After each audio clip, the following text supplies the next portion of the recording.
আজি ভাবিলো আমৰ চাটনি খাওঁ। ভাইটি এটাক মাতি ঘৰতে থকা আম গছজোপাৰ পৰা দুটা আম পৰালো। লগৰজনে বহুত দিনতে আনি দিয়া মাটিৰ টেৱাখনতে এটা বিলাহী তাৰপিছত দুটা আম ফালি পেলাই ধুনীয়াকৈ ফ্ৰাই কৰি লৈছো সিজি যোৱাকৈ।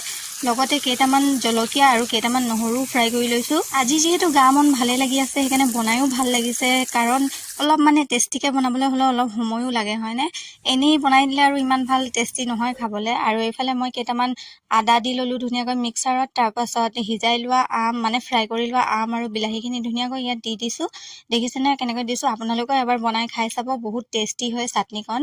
খাবলৈ ৰুটিৰ লগতো পাৰিব, ভাতৰ লগতো খাব পাৰিব। মই কিন্তু পানী ভাতৰ লগত খাম। ইয়াতে ঘৰত থকা নগা ধনিয়া কেইখিলামান আনি ধুনীয়াকৈ পিচি ললো। তাৰপাছত ইয়াতে সৰু সৰুকৈ মিহি মিহিকৈ পিঁয়াজ কাটি ইয়াত ধুনীয়াকৈ মিলাই দিছো। এতিয়া বাৰু চাটনিকণ খাব পৰা হৈ গ'ল, কিন্তু আৰু অলপ টেষ্টিকৈ খাবলৈ হ'লে ধুনীয়াকৈ হেতা এখনত একদম গৰম তেল কৰি তাতে শুকান জলকীয়া আৰু দুটামান দি তেতিয়াহে জ্বলা হ'ব নহয়নে।